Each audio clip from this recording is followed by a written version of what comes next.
and welcome to the Digital PR Podcast with me, Louise Parker, and my lovely co-host, Steve Baker. Due to intense popular demand, we are back for a second season, and we will be again chatting to some of the digital PR greats, discussing the ins and outs of our industry. This season, we'll be touching on topics like crisis comms, freelancing, the great office debate, digital PR in America, and we'll also be getting the perspectives of in-house clients and journalists on what they really think about digital PRs. Excitingly, this season, we also have a sponsor. Ooh. All 6 episodes are sponsored by our friends at CoverageBook. We all use CoverageBook in the PropellerNet team, and so do agencies and brands all over the world. It's an amazing tool that creates PR reports in minutes, drastically reducing the time that would typically be spent on reporting. Steve, would you like to know a fun fact? Yes, please. One agency team saved $2,000 of PR budget every month when they switched to using the tool. Pretty good. Oh. What we love about it is that it gives you realistic, industry-leading metrics that you don't need to have a data science degree to understand. It does all the clippings for you, so no more boring copying and pasting, and it just looks super snazzy, so you don't have to be a designer to showcase your coverage like a pro. You can visit coveragebook.com and sign up for a free trial to see why some of the best digital PR practitioners in the world depend on CoverageBook. All right, on to our episode. We're very excited to be joined by a journalist for our latest episode. Katie Anne Gupwell has been a lifestyle reporter for the Daily Star since 2022, having joined them from her senior reporter role across Wales Online, Western Mail, South Wales Echo and Wales on Sunday. Her focus is on covering real-life stories, health and fitness, beauty, fashion and sex content. And she's going to be speaking to us about digital PR from a journalist's perspective. Thank you for having me. I've obviously given a brief intro into who you are, but could you give us a little bit more of a background into your career so far? Yeah, of course. So I started off, like you said, with Wales Online. I was there for just under 6 years. My time there, I was a general news reporter, so I sort of covered anything from breaking news to court stories to more general feature writing. And then I moved over to the Daily Star back last year, and that's where I started my work as a lifestyle reporter. So like you said, now I cover topics from fashion to food to all the sex content. It's quite a big question, but I think it would be helpful to kind of start out. It would be great to know about your typical working day, kind of when you log on, when your key meetings are, how you pitch stories to editors, things like that. Just from a PR perspective, it would be really interesting to just get an insight into your day, basically. Yeah, so they're really quite varied. So I do work on a shift basis. So I'll do an early shift, a sort of standard day shift and an afternoon shift. And those shifts will rotate each week. In terms of pitching stories, there's no sort of one answer fits all for that, because sometimes it can be a case of, putting a list together and mentioning things to my editor. With more sort of feature work and longer reads, those tend to be sort of monthly meetings where we, sort of plan for the next few weeks or the few months with ideas going forward. But other than that, you can sort of, pitch things that come into your head there and then, or if new things come in via email, or you see things day to day. It pretty much varies on when ideas crop up and when things happen. But day to day, it is mainly just, your morning chats. And then every few weeks, we'll have sort of longer meetings where we discuss longer term ideas, if that makes sense. Yeah. And do you have a certain number of stories that you have to do a day or a week? There's no sort of big rule for that sort of stuff. It can all depend on if, one day you may not be working on any feature writing or any longer term reads, so you can do a lot more.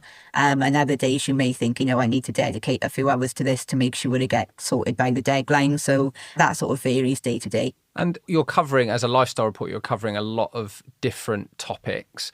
And it's actually quite similar, like we're really intrigued to speak about it. It's quite similar to the world of PR, where we work with a lot of different clients. And you almost become an expert in lots of different topics. Like, where do you find inspiration? So you're like moving from like food to health and fitness to beauty to fashion. Like, are you looking at social media? Are you sort of, obviously you're getting pitches from PRs. Like, where do you find your best inspiration for stories, do you think? I think it all depends on what's topical at the time. With food, it could be a latest TikTok craze, for example, or if there's a particular sex story that's been discussed on TV, for example, that's something spoken out about, then you can sort of pinpoint ideas off that and explain what things mean, or, go into that sort of thing deeper with someone who's an expert in the field. So lots of different ways you can explore those ideas. I mean, you can also do first person pieces, I guess, like I tried this TikTok hack to see if it worked and this is what happened. All those sorts of ideas bounce off. I think just things that are really topical at the moment. That's interesting. So all those examples kind of stemmed from something, like you said, that's already topical or that's already popular, that's already been spoken about. Is that kind of the key to like getting your attention as a PR person, bringing a story to you, that you've kind of made a proof point that it's actually already a thing, or it's already popular, or it's already controversial? Yeah, I think so. Or something that's really quirky as well. We like things that are different and things that will catch people's eye. So yeah, anything like that can kind of work. And in terms of like, this is something that PRs are obsessed with, because I think good PR people do really think about like a journalist day and like genuinely want to know. But in terms of pitching to you, is there like a better time of day? Is there like a better format? I know it's going to vary from journalist to journalist and publication to publication, but for you personally, Katie, like what is the best way to approach you? What's like, yeah, that's good, I like that, and that's gonna work? Yeah, like I said to you, I work on a shift basis. So, there could be one day where I don't pick up anything in the morning and I'll get to them in the afternoon. But generally speaking, even though I don't reply, I may not reply to you instantly, I will get to you. And I think you're better off sort of, if you want coverage that day or within the first 2 or 3 days, get them, as early in the day as possible, because then you've got time to think, I can manage this today, or I know that's there and it's important and I can go back to it. So I would say that's sort of the best thing to do if you want coverage quickly. Yeah. And what's if you don't mind me asking, like what's the state of your, again, something that we know from journalists and sort of anecdotally, but what's the state of your inbox like? Do you get inundated with stories? Is it quite difficult to manage? And do you get like a lot of irrelevant stuff where you're like, oh, they haven't even read what I do? Because yeah, that must be quite frustrating if so. Yeah, it's something that varies day to day. We obviously do get inundated, and especially when, people can resend in case you've missed it, which in some ways is helpful. But, realistically, as much as we'd love to, we just haven't got time to respond to every single email we receive saying we can do this or we can't do this, which I understand can be frustrating if you work in PR, but, it's simply a time management thing. Mm-hmm. And, that can be slightly frustrating, I guess. But I think, the PR that stands out to me is when someone really understands the publication that you're writing for. And I know that must be tough for PRs because you just want to get as much coverage as you can. So you must contact as many people as you can and hope that these things get picked up. But I think what impresses me most as a journalist is when someone comes to me again, knowing what they want us to write and knowing that it'll work for us. That's what stands out as someone who, I like working with these because they understand what sort of content we want. Yeah. That's like a conversation that's going on quite a bit, like a bit of a discussion. PRs are discussing how to make a pitch relevant to a journalist. And then some people are saying, talk about they went on holiday recently and didn't Turkey look nice and stuff like that. Whereas other people say, actually just what you described, which is if I'm sending a story that I know will be right for that journalist at that publication, then that's the kind of the amount of relevance and the amount of work that needs to go into it rather than the kind of fluffy, how was your day been kind of chit chat. Would you agree with that, or do you want the kind of fluffy chit chat? I mean, it's always nice if someone acknowledges that you've been away or that, they know you've been doing something lovely. There's nothing wrong with being polite and having that conversation. I don't think there's anything wrong with that. But I just think, you're much better off going in with the attitude of, I know what this publication does. I know what sort of content they write. If I tweak my pitch in this way, I'm much more likely to get some coverage, if that makes sense. Because I think sometimes you look at press releases and think if they had just spinned it this way or put that information higher up, we would have pegged it on that line, if that makes sense. Yeah.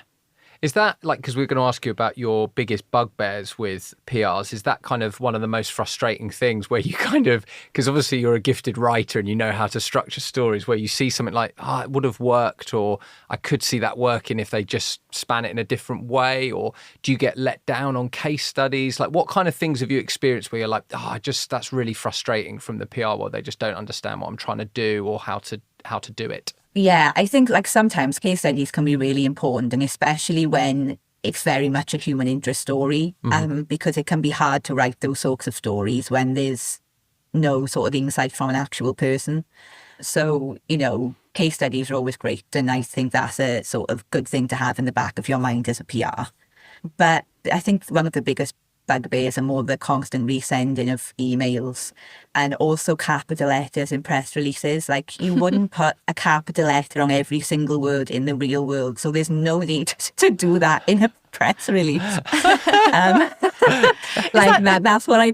That's what I would say. If it's not done in the real world, do not put it in the press release. I think that's a really good piece of advice. Just write as you would normally. Is that people doing it in like the title of the press release, or just randomly in like the bulk of it? It can be both. It does happen quite a few times where, you have to go through just simply editing out capital letters. And I don't know what the reason is behind it, but I just think it's a good thing for people to pick up on, because there's just no need to do it. All right, yeah. Very specific, but good advice. Talking more broadly about the journalism industry at the moment, obviously we take a keen interest as PR people and sort of, see a lot of stats and follow a lot of journalists on social media, etc. What would you say your industry is like at the moment? Are you worried about things like AI? It feels like journalism is under more pressure than probably ever before and has changed an awful lot. But from your perspective, and you've been in it a while now, like, what's changed and what's it kind of feel like at the moment? Yeah, I think obviously, like, since I first started, social media has just like it exploded and exploded again and changed in so many ways. So, the ways people are consuming news are always changing and always evolving. In terms of artificial intelligence, I mean, I think, we still don't know a lot about what could happen with that. On a personal level, I don't worry. I mean, you never know what can happen. Things can always change. But I just think at the end of the day, journalism is about telling people stories, and you kind of need people to talk to people. So I would like to think that will continue to happen for a long time. Mm-hmm.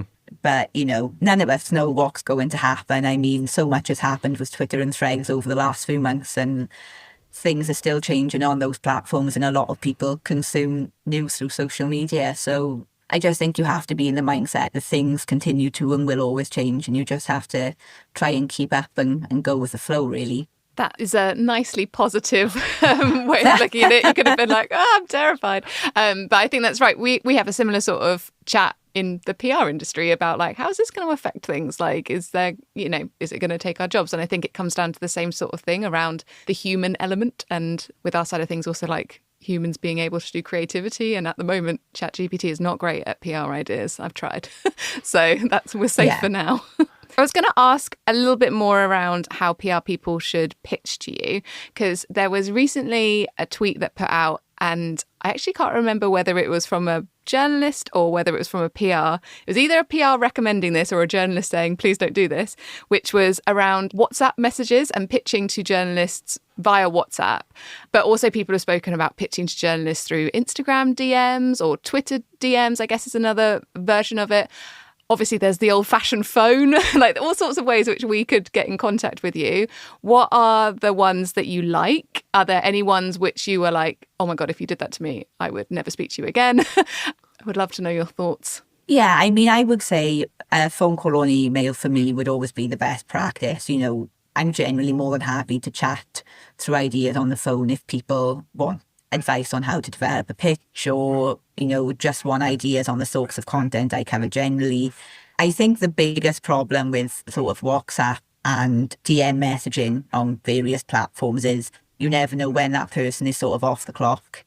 And I think that's where the issue lies there is, we will get back to you eventually. If we want to cover something, we will get back to you. So I don't think there's a sort of great need to email and then follow that up with a Twitter direct message or WhatsApp or, whatever the next sort of process may be. It's really interesting to hear, because it is going to vary from journalist to journalist. So it's interesting to hear you say about the call, because there was actually another tweet that was sent out this week where a guy that worked in PR, and I got why he was saying and what he was saying, because it wasn't just to do with journalists, but he was like, you should make that call if you're in doubt. But a lot of journalists then quote tweeted that and responded saying, just don't ever call me. And I get why as well. But then interesting that because when I first started in PR, it was all about calling. It was literally not quite as bad as this, but almost like, here's a press release, here's a list of journalists, call them. So it's like kind of a sales job, which effectively now doing via email, but you're happy to take calls and things like that. Obviously, we're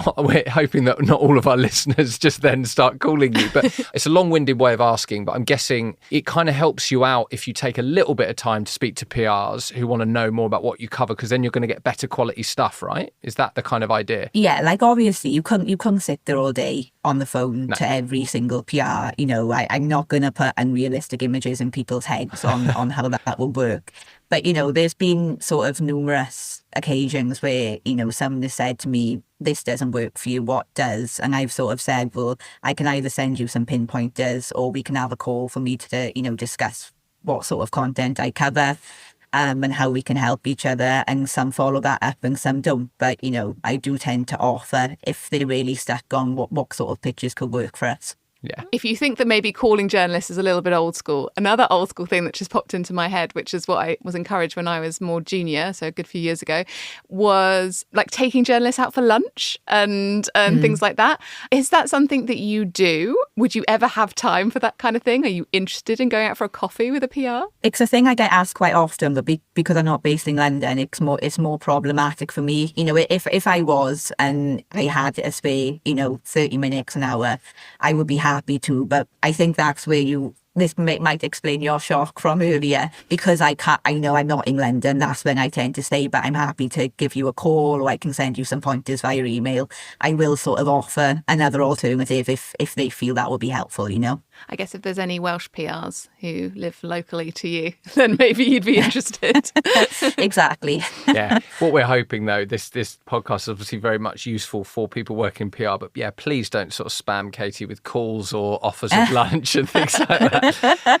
I was going to ask, we want to get down to kind of talking about like links and some of the sort of other things that we're thinking about in digital PR and how you see it and what you have control over.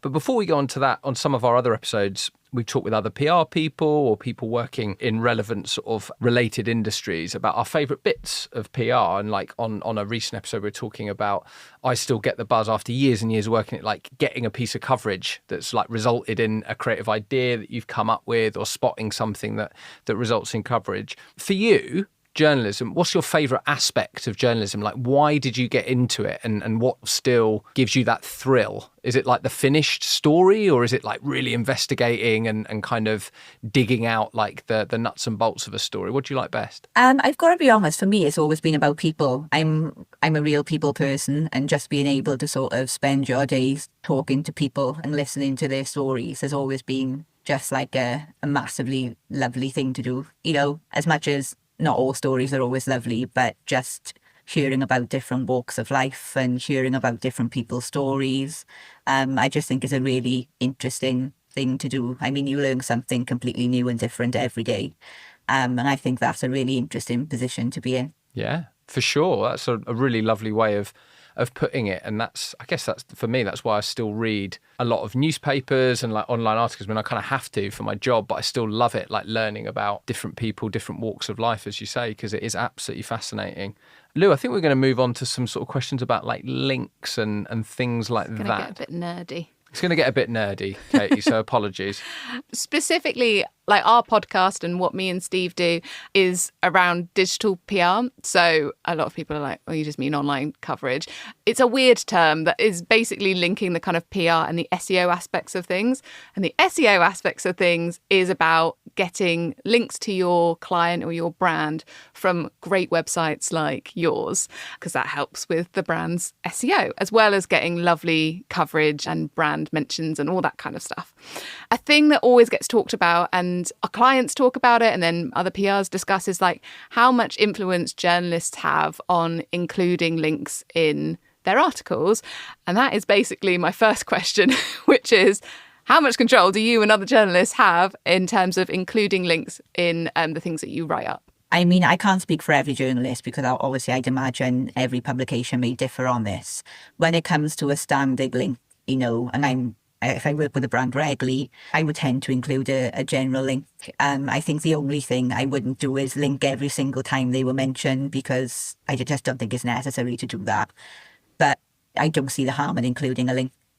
as long as the press release comes with it all prepared, the link is there, it's been put together for you, I think that is generally fine. Yeah, that's interesting to know, because I think maybe if a few years ago, maybe some journalists might have been more reticent towards it. But I think now it seems to be more like, in the same way that kind of like PR journalist relationship, you kind of understand that like a PR is providing you with like a case study or whatever it might be to help write your story. That kind of tit for tat a little bit is like, well, include a brand mention about their brand and they get the kind of recognition from that. And now it just seems that additional layer of, and a link back to their site. Like, so it's nice to hear it's just more of a, you're doing it because it's, I don't know, I don't want to see it seems fair, but just seems like a reasonable request that you're happy to do, which is nice. The link that you do include, is there anything that would, I guess, make you want to link more or want to link less? So, for example, often we talk about how if I send you a story which is like the most Instagrammed breakfast items, and I say, it's a great story. Example from Lou. I'm sure you're going to snap that one up. And the client has like a nice page on their website which goes into all the details about how they did the research and what the results mean and yada, yada, yada. Does sending a link back to that page which references all the original data and things like that, is that more of a compelling reason to link than me just saying, hey, could you just send a link to the homepage? I think for me, if a PR makes it clear which one they prefer, I'm more than happy to include that link. There's been a few occasions where I've been asked to change links but that's just been a case where it hasn't sort of been clear from the start what they prefer to be included as a link, if that makes sense. Really hard way of explaining it. But, sometimes there'll be press releases with links to the main website to, I think, like you said, an example of a blog post which links directly back to that blog, for example. So I think in terms of that sort of content, it's just making clear what you'd like to be linked back to specifically, if that makes sense. I mean, that's great. I think that's really great advice as well. It's like, if you've got a preference, just ask and just make it clear. Yeah, exactly. And it makes it a lot easier for us as well. I wanted to ask a potentially stupid question, but I have the opportunity, so I'm going to do that. I'm going to ask. So when you're writing up a story to go online, do you have kind of control to the Daily Star sort of CMS? So you're actually like writing up the story and kind of posting it almost like, so basically like, do you just kind of just press go and then it goes on the Daily Star website? Like, what are the checks that go in place, if you see what I mean? So you've written it up. Is it just you, or is there someone else that's sort of posting it live kind of thing? No, it's not just me. I'm just a reporter, so an editor will glance over, and make all the necessary checks before hitting the publish button. That makes sense. Okay, so I kind of assumed it'd be like an editor there, but then I sort of had this like vision of, if all the reporters had access to like the CMS, you could just publish anything you wanted at any time and just like post it up there and just go wild. No, definitely not the case. So I guess it's really good what you were just saying about make it clear what you want, what link you want, because it's going to be really annoying if you've published an article and then someone comes back to you and says, actually, could you put this in or this? Because then you've got to kind of go and ask or take time out of your day, and it's not something you have full control over, right? Yeah, exactly. And I just think it's easier all around. And it's the same principle goes for things like picture credits, because pictures can be attached to press releases and the credits are either not mentioned or the correct ones aren't there. And then they come back, people can come back saying, can you just mention this photographer? Which is obviously fine. We'd rather do that from the start, but sometimes all the information is not there.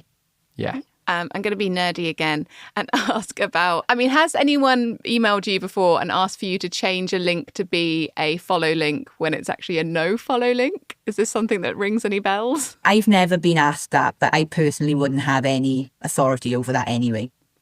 So interesting, because we still get clients sometimes say to us, could you change this link to be this type of link, which is like one that's particularly beneficial for SEO?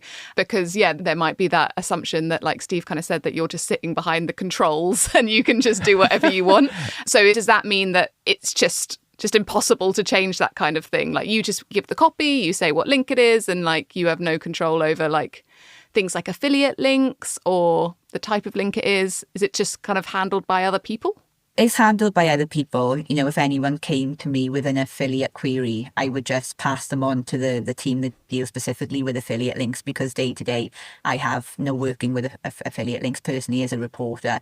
You know, so the best bet for them would be for me to just hand them over to the correct department. And that makes sense, I suppose, because clearly you need to focus on the story, writing up the story. That's your job, and kind of making like the best of that. So actually, the reason we ask is obviously it's of interest to digital PRs, but also we know that, you know, the pressure on journalists has probably increased, like, you know, getting asked to do more stuff within the same amount of time. So we're quite intrigued. I can't get that vision out of my head that you've got access to the whole of the Daily Star CMS and you could just post whatever the hell you want at any point. That fascinates me. But I know obviously you clarified you can't can't do that.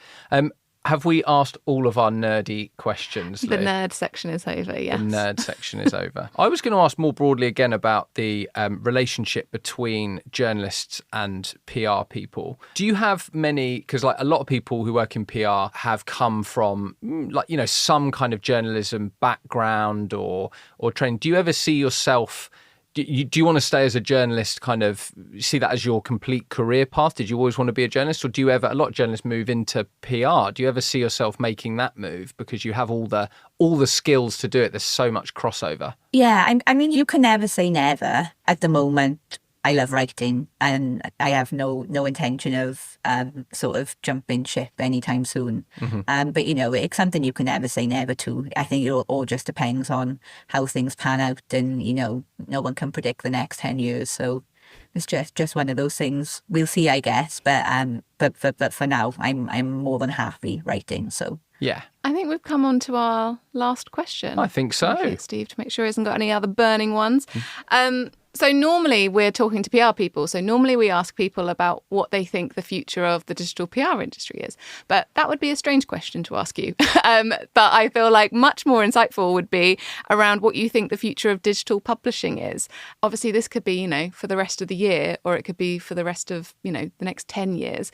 It would be really interesting to hear your thoughts. Yeah, I think it's such a hard question to answer just because things change all the time. You know, from when I started, it's changed drastically, and that's only been around 7 years. So it's a really tough one to answer. But I think the biggest change will be how people consume news. You know, social media is constantly changing. The way people are accessing content is constantly changing.